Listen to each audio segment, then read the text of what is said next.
The following are properties, original work, creations, and ideas of Kelebogile Sehoa. The ElementRings brand includes, but is not limited to, the ElementRings Pty Ltd company, the ElementRings script, comic book or manga script, characters, movie script, ElementRings merchandise, and Negu brand. All rights claimed and reserved by Kelebogile Sehoa. Hello and welcome back to ElementRings. We'll continue from where we left off, but before that, here's a quick recap. Botlalo got to see, meet, and actually stay with his favorite musicians. It's Black and Hybrid. Matloho on the other hand, was displeased that Zakes used her words against her to allow what she thought were strangers to be in custody of their son for a few hours. Zakes expects the worst from his wife. He knows he's in big trouble. Please check out the previous videos before jumping into this one. Now let's continue with the story. Back at Moshidi's house, Sipati, Moshidi's mother, was in Moshidi's room and she was very worried about her child who was depicting weird behavior even in her sleep. She didn't know what to do to help her daughter. Moshidi, what is wrong with you, my dear? You've been asleep for the past 6 hours, but nothing about your sleep has been peaceful. You don't go 5 minutes without tossing and turning violently while making weird sound. You are even sweating uncontrollably that I have to mop your room. You keep saying Botlale's name and nothing else. To make matters worse, when I try to wake you, your body feels slimy and you stop moving as if you've died, even though I can feel your pulse. What is wrong with you? Said Sipati. She was scared and was so confused, but she'd never let herself cry, not even once. Now that the coast was clear in Moshidi's room, she left her to continue sleeping and went to make a call. The phone rang. Somebody on the other line answered. Hello, Tabitha. It's me, Sipati. Tabitha responded, Yes, I can hear you. What is wrong with Moshidi? Sipati was shocked that she hadn't said anything yet, but Tabitha knew something was wrong with Moshidi. Tabitha further said, You know what? Don't even answer that. I think I have an idea.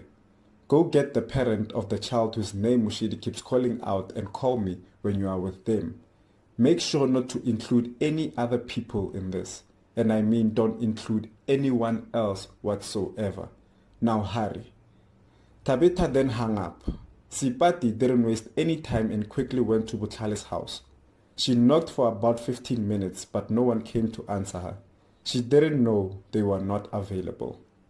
Oh no, no one seems to be here, Sipati thought. She didn't know what to do. One of the neighbors overheard her knock and came to see if they could help. Hello, Maki. Is everything okay? For those who don't understand, Maki means neighbor. Sipati responded, Hi, Maki. Yes, I'm fine. We'll talk some other time, okay? Sipati immediately left after saying what she said. The neighbor looked at Sipati, hurried back home and said, Who does she think she's fooling? Sipati made another call to Tabitha. Tabitha, no one answered. I couldn't even enter the yard. The gates were locked. What should I do? Anxiously said Sipati. Tabitha answered, Okay, listen to me and listen carefully. Moshidi is now in transition. I was hoping the kid whose name she keeps calling could help by being there. With their parents' permission, of course. Now that plan has to come later.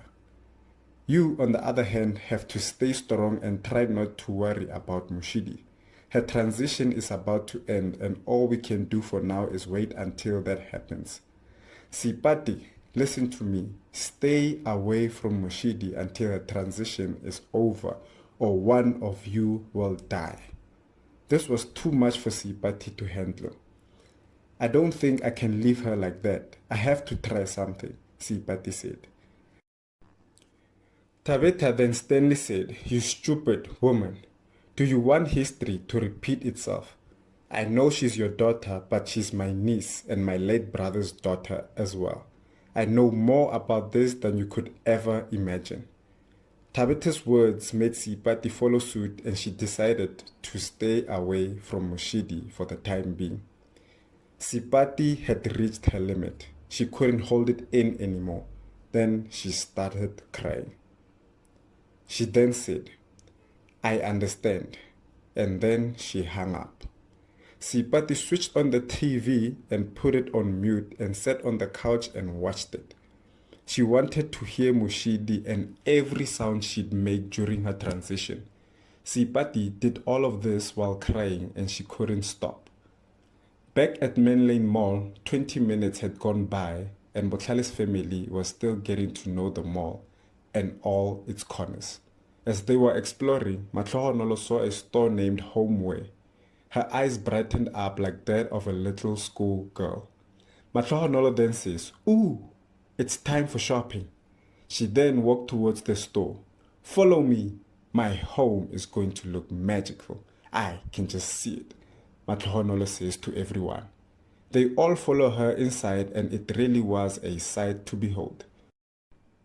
They now understood why she fussed over it as much as she did. Matlohonolo took everything she wanted without asking for Zakes' permission. This was her way of getting back at him for using her words against her. Zakes was aware of what was going on and thought, "I'll choose this over her fury any day." Matlohonolo was now finished and walked to the till. Her items amounted to an unexpected amount that made Zakes think, "I was right. She's trying to milk me dry. At this rate, the kids won't get anything for themselves." The family finished paying and left the store. Matlohonolo was too pleased that she hugged her husband. She just couldn't hold it in. "Thank you very much, honey. I can't wait to get home," Matlohonolo said to Zakes.